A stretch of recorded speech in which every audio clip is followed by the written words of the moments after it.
presenter today is Chairman and Chief Executive of Ricart Automotive Group.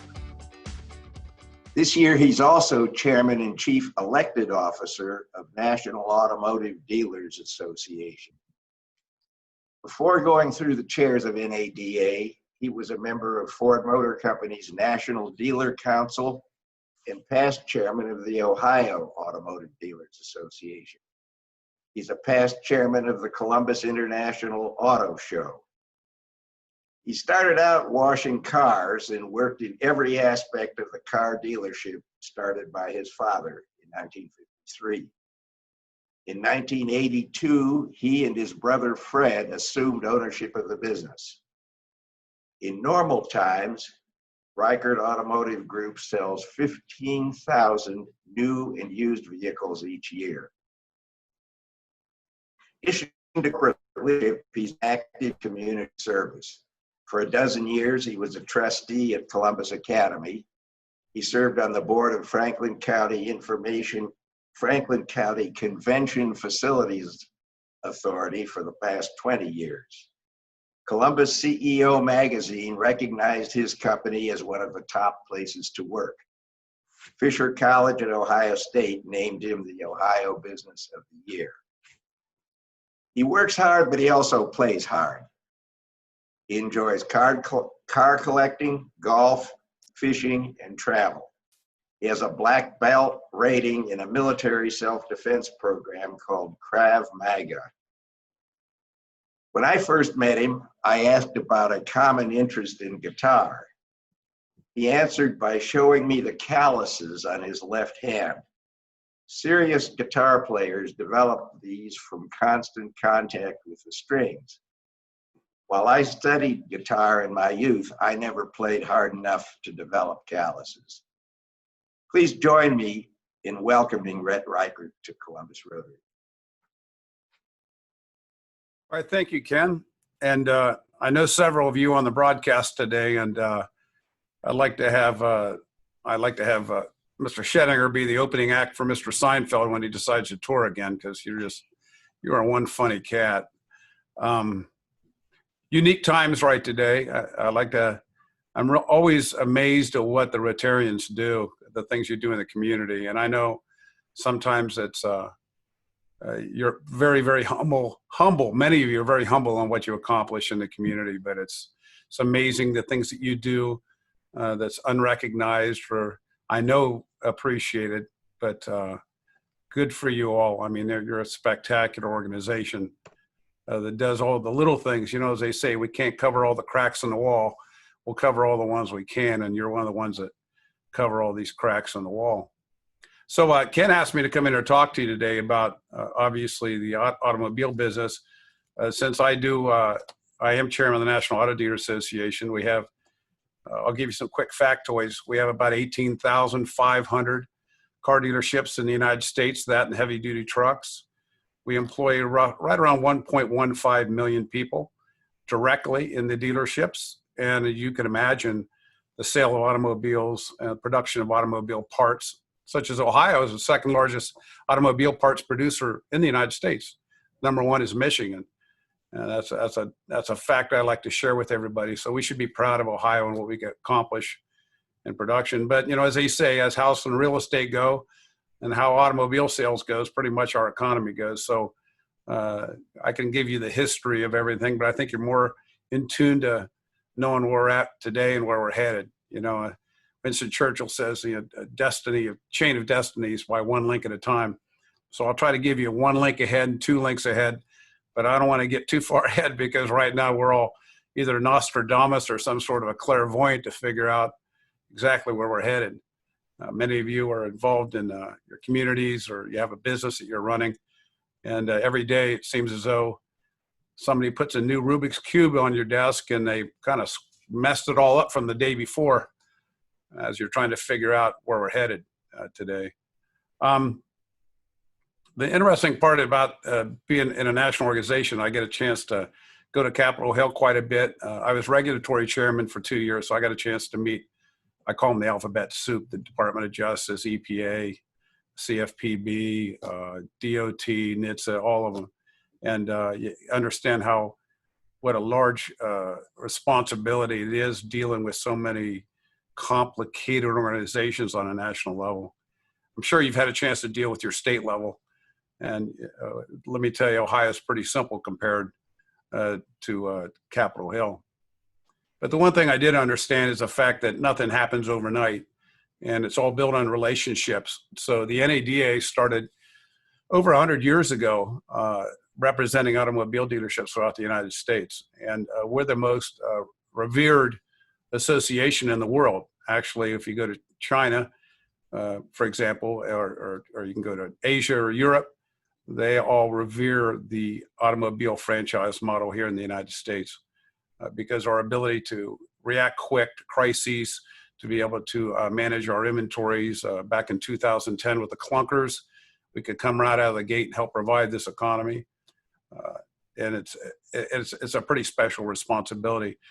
You know, I thank God they only put me in here for a year. I was vice chair last year, this year, and then next year nominating. I don't know how the president of the United States could deal 4 years of this stuff. I mean, 4 years of Capitol Hill is like a lifetime, but it's pretty interesting. We have a great government. We have great people.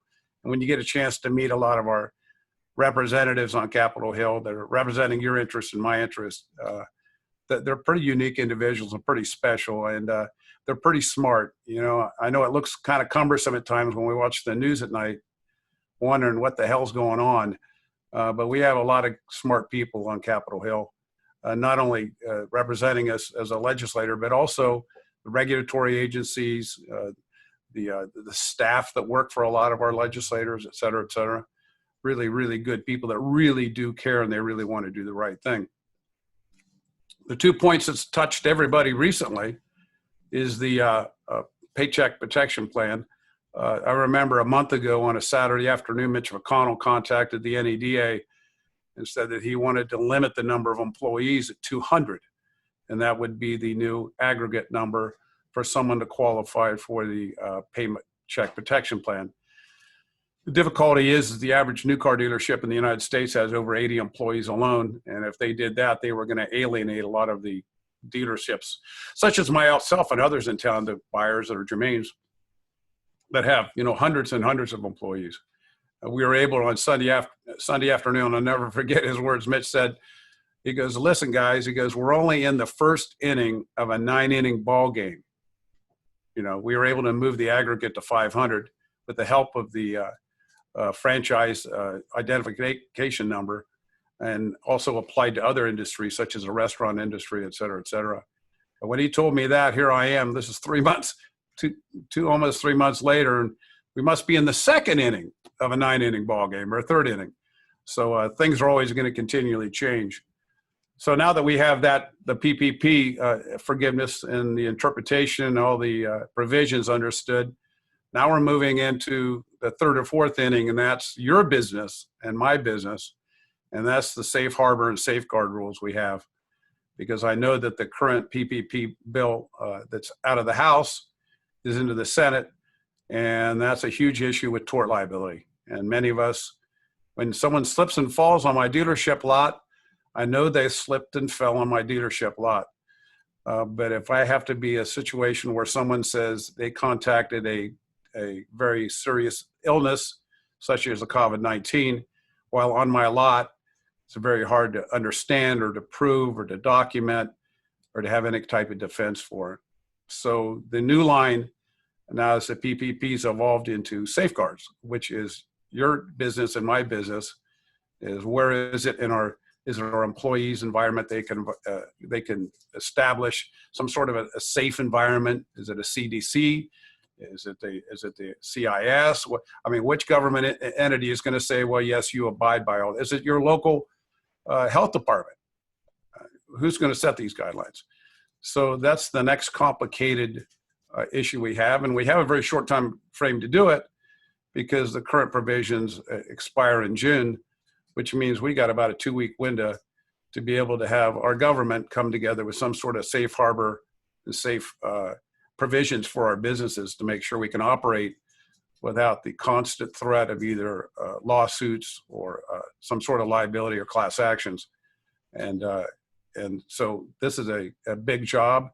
I know the NADA is on staff at Capitol Hill working on it, as well as a lot of our partners with the Alliance of Innovation and many others.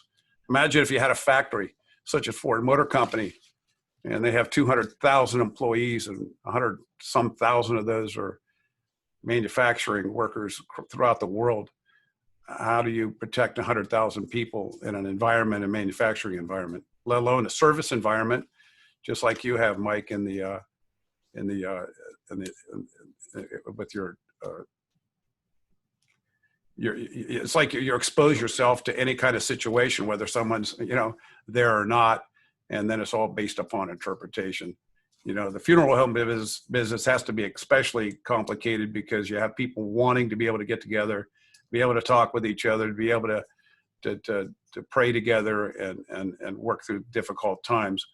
And so that's going to be a difficult situation too. So in the grand scheme of things, round 4 right now, or should I say inning 4 right now, is safe harbor and safe protecting our businesses, the ability to have a sustainable business model for the future that we can abide by and keep people safe. At the same time, be able to build our business, protect our business, and grow. So it takes a lot of advocacy, it takes a lot of education. And what we say now, we need to over communicate. We need to make sure everybody within our organization, as well as our customers and consumers, are well educated and well communicated with exactly where we're at and what we're doing. I think it's impossible to do that.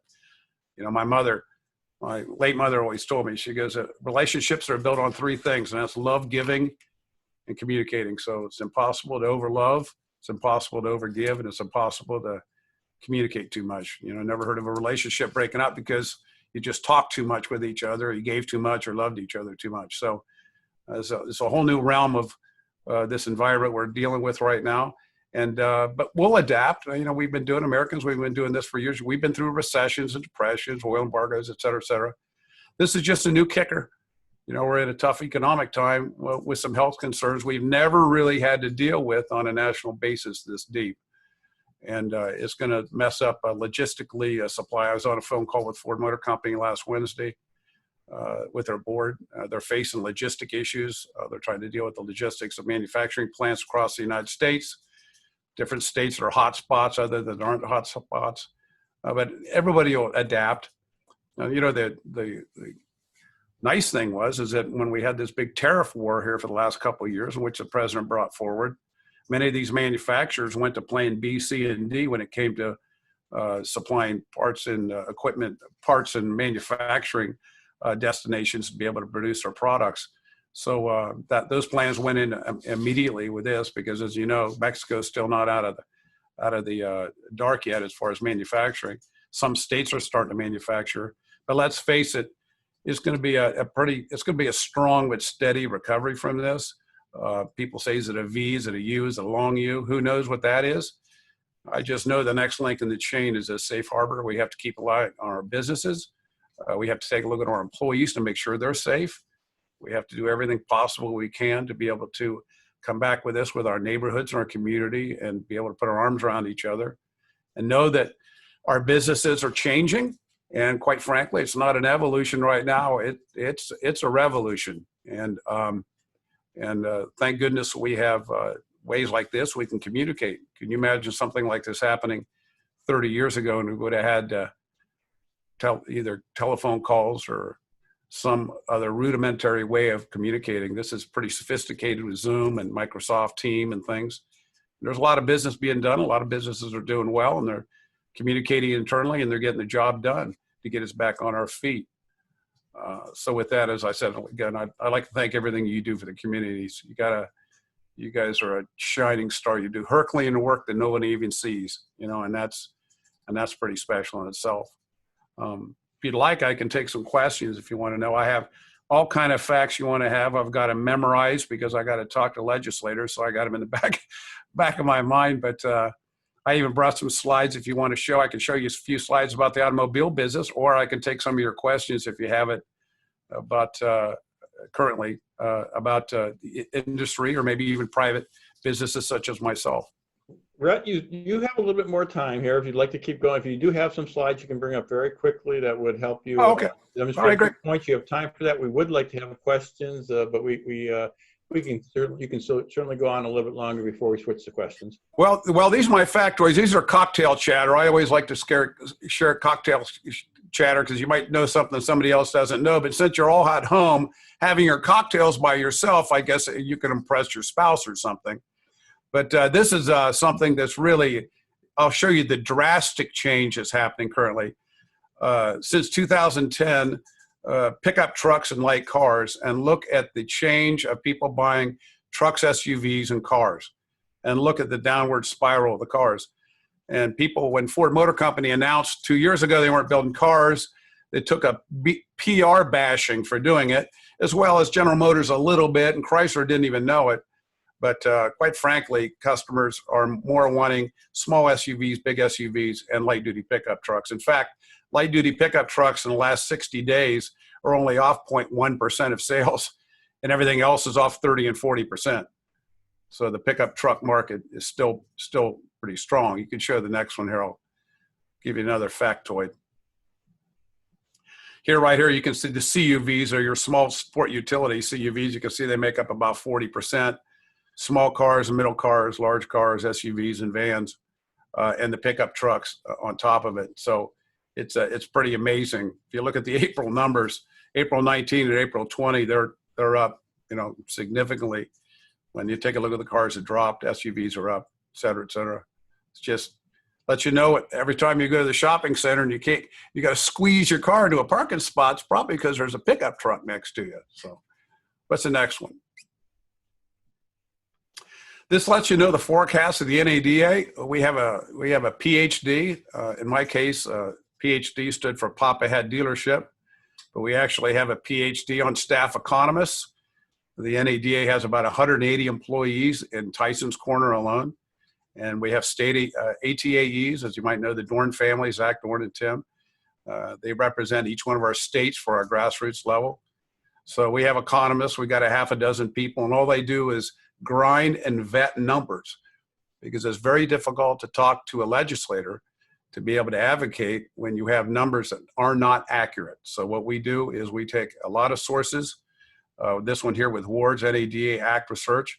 We combine them all together, and there's a lot of facts out there, but sometimes there's not a lot of truth. So our forecast for 2020 for the automobile new car industry this year is a 13 to 13.5 million SAAR, which is annual sales rate, from a 17 million steady rate since 2015. And this is pretty difficult if you think in your business, if you went from 17 to 13, or you saw yourself a 25% decline in your business, you'd have to be making some major modifications to your business model, as well as taking a look at your sustainable business model for the future.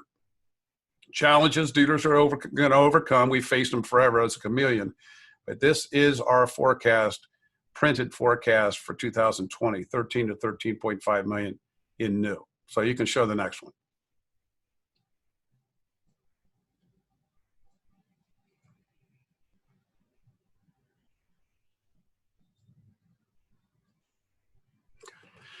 Recalls. All you hear is recalls.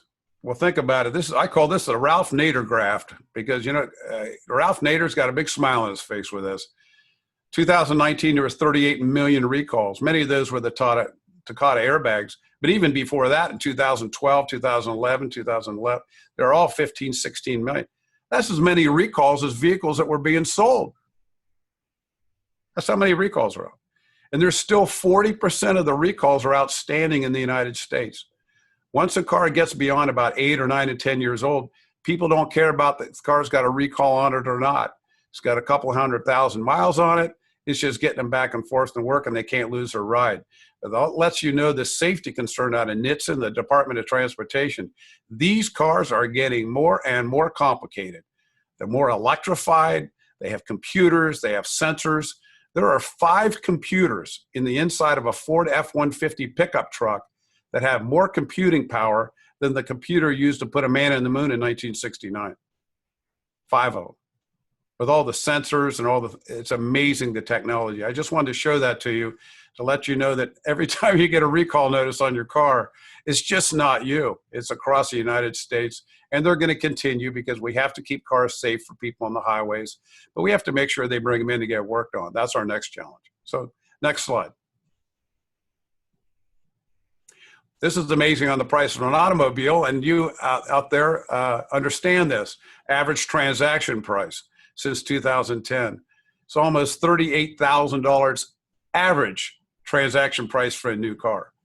And yet the price of a used car stays pretty steady between 16, 17, 18, 19, and 20, somewhere in that range. But the price of new cars, with all the new technology and the safety we put on them and the fuel mileage requirements we have out of them, you can see why President Trump is kind of bumping the EPA. He's thinking, we can't be putting all these these cars are going sky high in price the way they are. And if we keep putting this requirement, manufacturers find ways to lighten these vehicles, still make them safe, still get better fuel mileage out of them, and still be able to carry or pull cargo the way they want. This is a tricky little dilemma.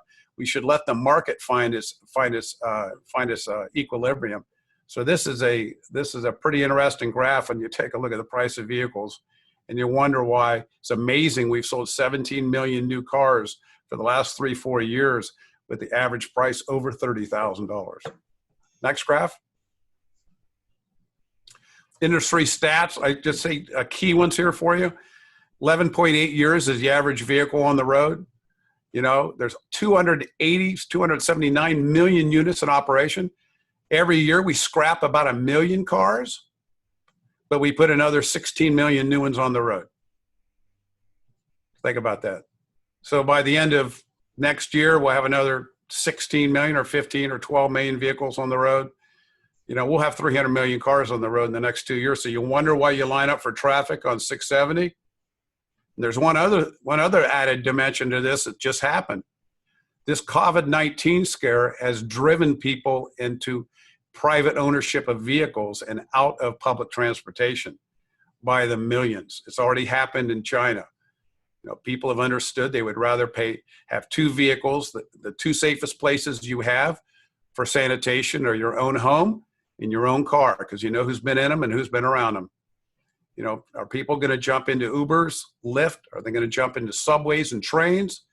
Just think of the airline industry to boot. Or are they going to take that 4-hour drive in their car? Or are they going to take that 1-hour plane ride? It's going to dramatically change mobility in the United States. As I said, it's a revolution, not an evolution. The average ownership length of a new vehicle is almost 80 months. It's because the cars are built better, they last longer, and they're safer, and they still get pretty darn good fuel mileage, especially now with the price of gas as cheap as it is. And the average ownership of a used vehicle, people buy a used vehicle, they keep it 66 months. They keep their used vehicle almost as long as a new vehicle. So these dynamics of PPP, the dynamics of germophobia, the dynamics of vehicle production, and the scrappage rate of 1 million, you're going to see a growing number of vehicles on the highways. You're going to see a growing number of people wanting to have their own vehicle, and you're going to see, as we know, it's almost a gigantic problem. There's a bill right now in Congress for the Department of Transportation for an infrastructure bill to be able to rebuild our highways and roads, et cetera, et cetera. From the start of 1953, when we started building these freeway systems, you know, they've been maintained partially by the states, partially by the federal government. But we know that there's thousands of bridges that are in trouble and roads. You know, that's another thing, that's another layer they put on top of this. More vehicles on the road, they're going to drive more miles, they're going to use less mass transportation, and the roads we have are degrading at record pace. So that's going to be another challenge our government's going to have. All right, next slide. That's the last slide I have. That's the last slide. Well, as you can probably tell, I'm not reading a monitor. I can talk all day long on this, but I'd rather have a glass of wine outside around a fire pit as soon as I can. Do I have any questions? I can answer anything you'd like. You know, what is the percentage of electric vehicles in your experience happening, and also the alternative fuels like natural gas, fuel cell? Well, I'm going to get rid of one misnomer. I spoke at Smart Smart City, I talked to the group down there. I said, listen, I hope everyone is required to have to buy an electric vehicle. That means everyone has to come trade their car into me to buy an electric vehicle. So it's a misnomer. It's just the consumer demand has not been there at large. When you look at small providers like Rivian or Tesla, they're building a few 100,000 vehicles. There's 70 million new cars sold in the world every year. 70. And they're producing 200,000, 300,000, 400,000. It's not even a blip on the radar. You know, you have to have infrastructure for that. You have to be able to have a demand for it. You have to have the costs line up for people to buy it, because the people buying the Teslas now are first advocators and people that got a lot of money. Average income of a Tesla owner is 200,000. The average person that's working at a restaurant you visit, or you go to wherever you go every day, in average businesses, even the employees on your payroll can't afford a $60,000, $70,000 vehicle. And the last thing you got to remember is this, and we just had a small indication of it here recently on the price of gas. Some countries in this world, they survive because of their petroleum products. So if you think that they're going to go ahead and say, well, we're not going to build any more petroleum vehicles because the price of gas is too high and it will affect the cost of ownership, look how low they just drove the price of gas recently. They've already drilled those wells. They've already got the well drillers. They're in place. Now theirs is just the process and the variable cost of producing petroleum products. They can do it exactly what happened here in the last 2 months next week. So for people to sit down and justify, I want an all-electric vehicle, when the vehicles produced right now, average fuel mileage is over 30 miles per gallon anyhow. I mean, at what point in time are we going to force people to spend $30,000, $40,000, $50,000 on a new car or a used car when they can buy one for 20 or 25 and they can satisfy their needs and wants and everything they can? So there's a time for the electrification, and it's coming, and we're in total support of electrification. Total support if it's affordable. But it's got to be affordable, just not to the rich guy. Next question. We got one? Well, that makes me feel good. At least I explained myself well. You know, I wish you all the best. I thank you very much for what you're doing for the community.